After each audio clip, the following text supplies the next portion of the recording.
Another area we've added over this last year that we started 2 years ago was about post-secondary access and post-secondary success.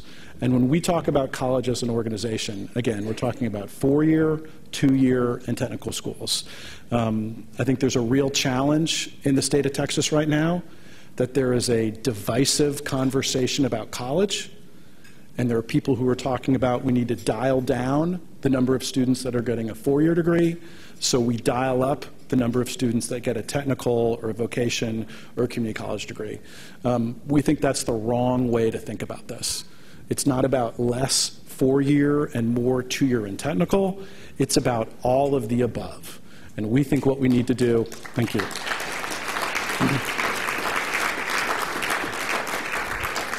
We think what we need to be doing as a state is talking about how do we have the right policies and practices so everyone's getting a jump start on 4-year technical, community college, and industry certificate, and we're having all students graduate or all adults going back to school.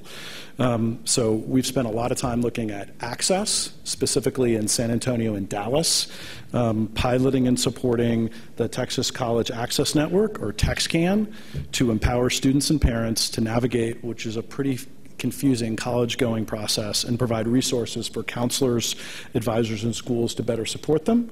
But as everyone in higher ed knows, we've been very successful the last 40 years increasing access.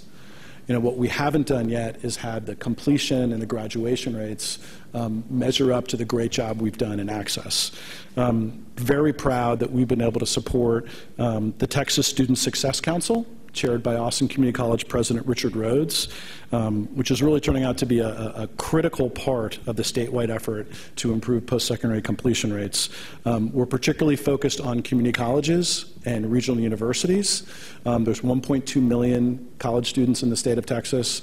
1.1 million don't go to UT and A&M.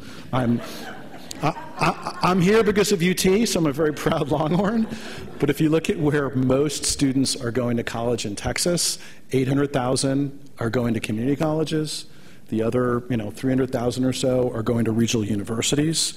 I want to acknowledge and thank my friend Commissioner Raymond Paredes for his mentorship and tutelage. It took us a little bit longer to get into post-secondary education, but we're pleased there. But the Texas Student Success Council is really the first place in the state where we're bringing together K-12, higher ed, business leaders. Anytime you have Bill Hammond and Ray Garcia, that are on the same group, Raymond Paredes and Richard Rhodes, and they're all agreeing on performance funding, we feel like we're doing something right. Some of you heard earlier that Dr. Rhodes presented 5 recommendations in performance funding and transfer and articulation. Very excited that we've been able to play a role to help these different groups get behind a really thoughtful 10% performance funding strategy. And we thank you and thank the members of that commission. Another new area that we've been working on for the last 2 years is around human capital and effective teaching. And we've had 2 major initiatives. On the policy side, knowing that teachers, principals, and superintendents are all critical, but understanding that the single most important lever is the teacher, the individual teacher in the classroom. Again, similar to the Texas Student Success Council that I mentioned, the Texas Teaching Commission convened a cross-section of stakeholders that looked at a holistic review. So we looked at everything from recruitment and induction, mentoring, compensation, evaluation, and professional development. There had never been an effort in the state of Texas to look at the entire continuum. Again, we gathered a big tent. So we had former commissioners of education, Mike Moses, Jim Nelson, Rod Page. We had superintendents, we had teachers, we had teacher groups, we had a teacher of the year. We really spent a year working hard to develop recommendations. We've got a copy of the report in your packet. We've had a couple great editorial board meetings and coverage. Really excited to be giving recommendations to support teachers in the state of Texas. I would say one of the highlights for me was that we had a Texas Teacher of the Year, Daniel Leja, who was on the commission. He's a mid-career teacher, Hispanic, was in the military for 20 years as a nurse. He's now a teacher at Esperanza Elementary School in Northeast ISD.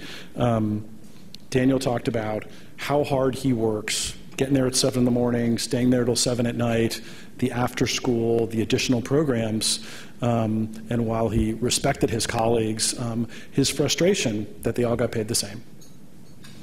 And his frustration that there wasn't any way to differentiate in his school or in his district between the teachers who were moving the needle with low-income students and the teachers who weren't. And his frustration about being on a treadmill.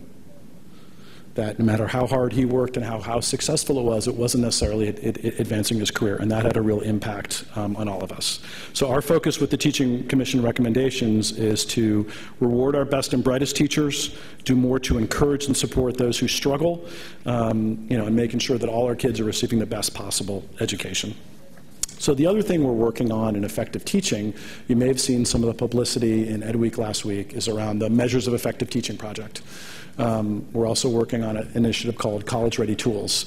We're working with a variety of foundations in places like Dallas and Aldine, West Texas, the Valley, and East Texas to essentially provide teachers more comprehensive curriculum, training, and teaching tools. So as we start shifting to these college-ready standards and practices, the higher college readiness standards, Texas teachers are going to be prepared. And we're really excited to be partnering with TEA, providing some advice and counsel as they look at revising sort of the statewide PDOS evaluation for teachers, as well as going deep with superintendents like Mike Miles in Dallas, Wanda Bamberg in Aldine, and others that we'll be announcing for the start of the next year. The last area that's new is about regional collaboration or collective impact. The term collective impact is new. The idea of regional collaboration is not. I think everyone in this room realizes we need to better align K-12, higher education, the workforce system, in some regions, early childhood, to holistically improve what happens across an individual region. Many of you heard earlier from Jeff Edmondson at Strive. Jeff, we appreciate you making the trip here. We value and appreciate our partnership with you. So we're working with groups like Strive and Jeff Kutash and FSG Social Impact Partners, specifically in the Rio Grande Valley and in the Dallas, North Texas area. In the Valley, we are very thrilled to be working with a dozen Valley superintendents and all 5 higher ed leaders to develop a regional RGV collective impact effort. There's 330,000 K-12 students. There's 70,000 higher education students. This is the poorest region of the state, but in some ways it's had the most innovation and the absolute most success. Our job is to serve as the backbone and the support for the Rio Grande Valley to have them develop a turbocharged regional K-12 higher ed system. We're also happy to be a junior partner in Commit in Dallas. In Greater Dallas County, there's 900,000 students from early childhood to college. Later this evening, you'll be hearing from Dallas Mayor Mike Rollins, who has played an absolute catalytic leadership role in Dallas in getting Commit off the ground and running. So that's what we're doing in terms of collective impact.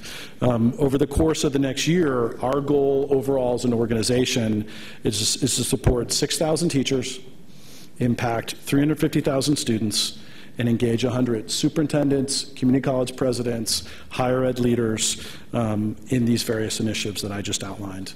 Organizationally, we certainly have had our share of setbacks. We've had a big priority on charter and district collaboration. Definitely hit a bump in the road on that in Austin. We still absolutely believe in charters, absolutely believe in charters and school districts working together. And you stumble once, you get back up, and you try to do it again. I want to acknowledge and thank charter leaders like Mike Feinberg and Soner Taram for the great work that they do every day in Houston. Thank you, guys.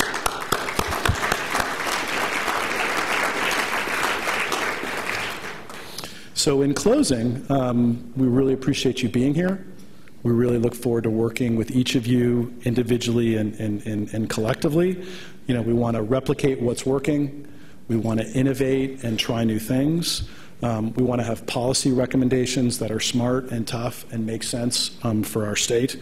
So thank you for your hard work. Thank you for your commitment.